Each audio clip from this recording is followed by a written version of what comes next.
റോമർക്കെഴുതിയ ലേഖനം അതിൻ്റെ 12-ാം അധ്യായം 1-2 വാക്യങ്ങൾ.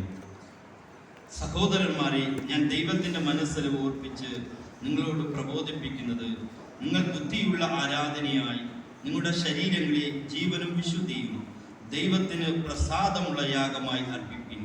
ഈ ലോകത്തിന് അനുരൂപമാകാതെ നന്മയും പ്രസാദവും പൂർണ്ണതയുമുള്ള ദൈവഹിതവും ഇന്നതെന്ന് തിരിച്ചറിയേണ്ടതിന് മനസ്സ് പുതുക്കി രൂപാന്തരപ്പെടുവീൻ.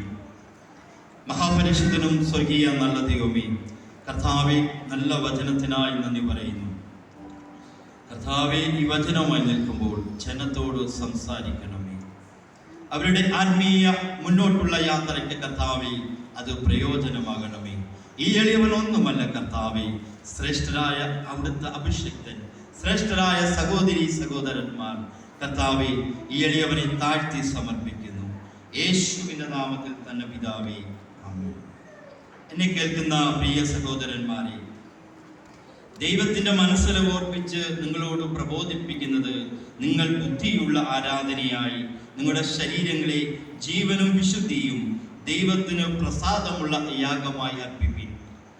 ഈ ലോകത്തിന് അനുരൂപമാകാതെ നന്മയും പ്രസാദവും പൂർണ്ണതയുള്ള ദൈവഹിതമെന്ന് ഇന്നതെന്ന് തിരിച്ചറിഞ്ഞ് മനസ്സ് പുതുക്കി രൂപാന്തരപ്പെടണം. എന്നെ കേൾക്കുന്ന പ്രിയ സഹോദരന്മാരെ, നമ്മുടെ ആരാധന, നമ്മുടെ പ്രാർത്ഥന ദൈവത്തിന് പ്രസാദമുള്ള ആരാധനയായിരിക്കണം, പ്രസാദമുള്ള പ്രാർത്ഥനയായിരിക്കണം.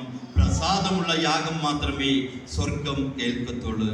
എൻ്റെ പ്രിയ സഹോദരന്മാരെ, പലപ്പോഴും നമ്മുടെ ജീവിതത്തിലെ പ്രാർത്ഥനകൾ പ്രസാദമില്ല. ദൈവത്തിന് പ്രസാദമുള്ള യാഗം അർപ്പിച്ചെങ്കിൽ മാത്രമേ ദൈവം പരിശുദ്ധനാണ്, അവിടുന്ന് പരിശുദ്ധനാണ്, അവിടുന്ന് മഹാപരിശുദ്ധനാണ്. നമ്മുടെ പ്രാർത്ഥനകൾ ദൈവത്തിന് പ്രസാദമുള്ള ബുദ്ധിയുള്ള പ്രാർത്ഥനകൾ, ബുദ്ധിയുള്ള ആരാധനകൾ മാത്രമേ സ്വർഗം സ്വീകരിക്കത്തുള്ളൂ. മത്തായിയുടെ സുവിശേഷം അതിൻ്റെ 6-ാം അധ്യായത്തിലെ ഒരു കാര്യം, 1, 2, 3, 4, 5 വാക്യങ്ങൾ. മനുഷ്യർ കാണേണ്ടതിന് നിങ്ങളുടെ നീതി അവരുടെ മുമ്പിൽ ചെയ്യാതിരിപ്പിൻ, സൂക്ഷിപ്പിൻ. അല്ലാഞ്ഞാൽ സ്വർഗത്തിലുള്ള നിങ്ങളുടെ പിതാവിൻ്റെ പക്കൽ നിന്ന് നിങ്ങൾക്ക് പ്രതിഫലം കിട്ടുകയില്ല. എന്നെ കേൾക്കുന്ന അൻപത് സഹോദരന്മാരെ, നമ്മൾ മറ്റുള്ളവർക്ക് ഒരു ഓഫർ ചെയ്യുമ്പോൾ അത് നമ്മുടെ വലം കൈ കൊടുക്കുന്നത് ഇടം കൈ അറിയാത്ത രീതിയിൽ രഹസ്യത്തിൽ കൊടുക്കുവാൻ സാധിക്കണം. അവിടാണ് ദൈവത്തിൻ്റെ പ്രസാദം, അവിടാണ് ദൈവത്തിൻ്റെ പ്രസാദവും. നമ്മുടെ പ്രാർത്ഥന അത് ബുദ്ധിയുള്ള പ്രാർത്ഥനയായി മാറുവാൻ സാധിക്കുന്നുവെങ്കിൽ, നമ്മൾ യാചന കൊടുക്കുമ്പോൾ അത് മറ്റുള്ളവർ അറിയാത്ത രീതിയിൽ രഹസ്യത്തിൽ കൊടുക്കുമ്പോൾ രഹസ്യത്തിൽ കാണുന്ന നമ്മുടെ പിതാവ് നമുക്ക് പ്രതിഫലം നൽകും. രണ്ടാമത്തെ കാര്യം, നമ്മുടെ പ്രാർത്ഥന പലപ്പോഴും നമ്മുടെ പ്രാർത്ഥനകൾ ദൈവം കേൾക്കാത്ത അവസ്ഥകളുണ്ട്. അത് ബുദ്ധിയില്ലാത്ത ആരാധന കൊണ്ടാണ്. ഒന്ന്, ബുദ്ധിയില്ല. രണ്ടാമത്തത്, പ്രാർത്ഥനയ്ക്ക് പ്രസാദമില്ല. ദൈവത്തിന് പ്രസാദമുള്ള പ്രാർത്ഥനകൾ മാത്രമേ ദൈവം കേൾക്കത്തുള്ളൂ. പലപ്പോഴും നമ്മുടെ ജീവിതത്തിൻ്റെ പ്രാർത്ഥനകൾ നമ്മൾ നിരന്തരം പ്രാർത്ഥിക്കുന്ന പ്രാർത്ഥന അനുഭവമാണ്. എന്നാൽ അതല്ല, ദൈവത്തിന് പ്രസാദമുള്ള ബുദ്ധിയുള്ള പ്രാർത്ഥന നമുക്ക് പ്രാർത്ഥിക്കുവാൻ സാധിക്കുന്നുവെങ്കിൽ അവിടെ നമുക്ക് ഉത്തരം നൽകുന്ന ഒരു സ്വർഗസ്ഥനായ പിതാവിനെ നമുക്ക് കാണുവാൻ സാധിക്കും.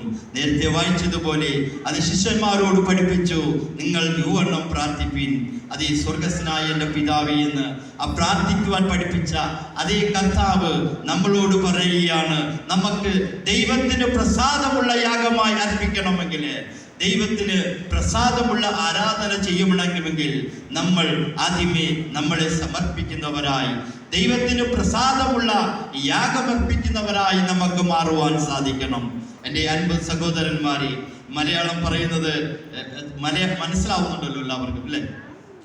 ഞാൻ വളരെ സ്പീഡ് കുറച്ച് പറയുകയാണ്. മറ്റു ചർച്ചകളിൽ വളരെ സ്പീഡിലാണ് പറയുന്നത്. നമ്മുടെ ദൈവത്തിൻ്റെ നമ്മുടെ പ്രസാദം, നമ്മുടെ ആരാധന പ്രസാദമായി മാറണമെങ്കിൽ ദൈവത്തിന് പ്രസാദമായി മാറണം. നിങ്ങൾ പ്രാർത്ഥിക്കുമ്പോൾ, മത്തായിയുടെ സുവിശേഷം അതിൻ്റെ 6-ാം അധ്യായം 5 മുതൽ, നിങ്ങൾ പ്രാർത്ഥിക്കുമ്പോൾ കപടഭക്തിക്കാരെ പോലെ ആകരുത്.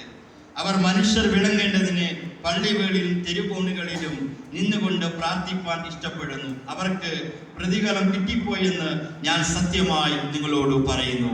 എൻ്റെ 50 സഹോദരന്മാരെ, ജാതികളെ പോലെ നമ്മുടെ ദൈവത്തിന് പ്രസാദമുള്ള പ്രാർത്ഥന യാഗമർപ്പിക്കുമ്പോൾ നമ്മൾ ജാതികളെ പോലെ അവിടെയും ഇവിടെ നിന്ന് പ്രാർത്ഥിക്കാതെ നമ്മുടെ പ്രാർത്ഥന, നമ്മുടെ പ്രത്യേക പ്രാർത്ഥന, അത് നമ്മൾ അറയ്ക്കുള്ളിൽ കടന്നു ചെന്ന് സ്വർഗസ്ഥനായ പിതാവിനോട് പ്രാർത്ഥിക്കണം.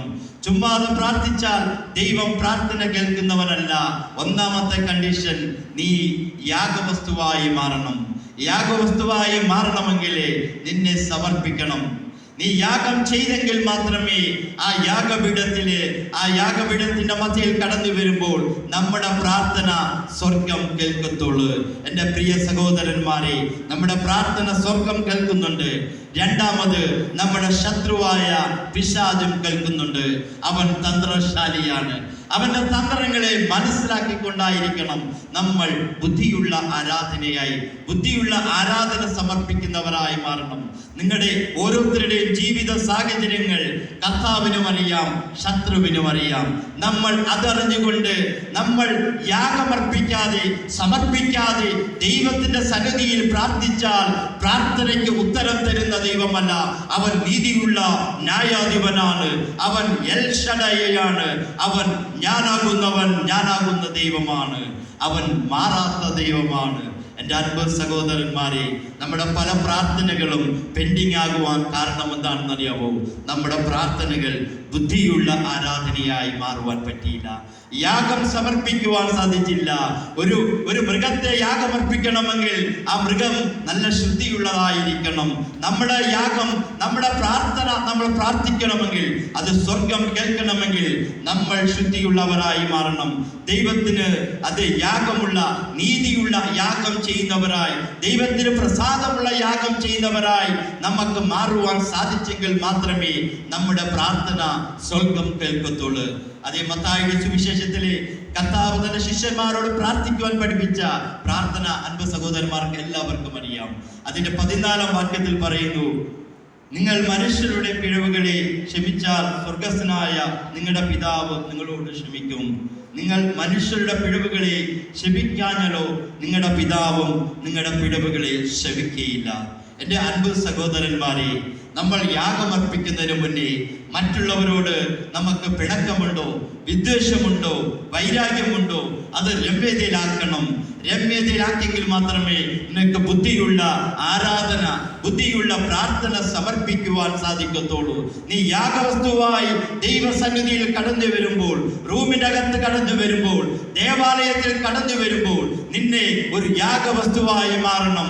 നല്ല ഒരു യാഗവസ്തുവിന് മാത്രമേ അത് നല്ല ബുദ്ധിയുള്ള ആരാധന സമർപ്പിക്കുവാൻ പറ്റത്തുള്ളൂ. എൻ്റെ അൻപ സഹോദരന്മാരെ, സ്വന്തം സഹോദരനോട് പിണക്കമാണോ? നീ കൂട്ടു സഹോദരനോട് പിണക്കമാണോ? ജോലി മണ്ഡലങ്ങളിൽ പിണക്കമാണോ? ആ പിണക്കം വെച്ച് നീ ഇവിടെ പ്രാർത്ഥിക്കുവാൻ വന്നാൽ എൻ്റെ സ്വർഗം ആ പ്രാർത്ഥന കേൾക്കത്തില്ല. ഒരുപക്ഷെ സ്വർഗത്തിന് താല്പര്യമുണ്ട്, ഇതെന്റെ മകനാണ്, ഇതെന്റെ മകളാണ്, ഞാൻ പ്രാർത്ഥന കേൾക്കണമെന്ന് താല്പര്യമുണ്ട്. എന്നാൽ നമുക്ക് എതിരായി ഒരു ശത്രുവുണ്ട്. ആ പിശാച്, ദുഷ്ട പിശാച്, അവ ദൈവസന്നിധിയിൽ വാദിക്കുവാനിട വരും. അല്ലയോ കർത്താവേ, നീ നീതിയുള്ള ദൈവമാണെന്ന് ഞാൻ വിശ്വസിക്കുന്നു. ആ പ്രിയ സഹോദരൻ, പ്രിയ സഹോദരി ഇപ്പോൾ പാപം ചെയ്തിട്ട് വന്ന് നിന്നോട് യാചിക്കുന്നു, കർത്താവേ നീ നീതിയുള്ള കർത്താവാണെന്ന് ഞാൻ വിശ്വസിക്കുന്നു. കർത്താവേ, ഇത് കൊടുക്കുവാൻ സാധ്യമല്ലെന്ന് പിശാച് സ്വർഗത്തിൽ വാദിച്ചാൽ, എൻ്റെ അൻപ സഹോദരന്മാരെ, നമ്മുടെ കർത്താവ് അവൻ നീതിയുള്ള ദൈവമാണ്. അവിടുന്ന് പരിശുദ്ധനാണ്, അവിടുന്ന് മഹാപരിശുദ്ധനാണ്. അതേ ശത്രുവിന്റെ കയ്യിൽ നമ്മൾ ആയുധം കൊടുക്കുന്നവരായല്ല. ശത്രു ഉണ്ടെന്ന് മനസ്സിലാക്കണം. അവന്റെ തന്ത്രങ്ങളെ മനസ്സിലാക്കി ആരാധനയ്ക്ക് കടന്നു വരുന്നതിന് മുമ്പേ നമ്മളെ യാഗവസ്തുവായ നമ്മളെ സമർപ്പിക്കണം. ഏത് മേഖലയിൽ തകർന്നു പോകും, ഏത് മേഖലയിൽ കുറവുകൾ വന്നു, ചുമ്മാതെ യാഗവസ്തു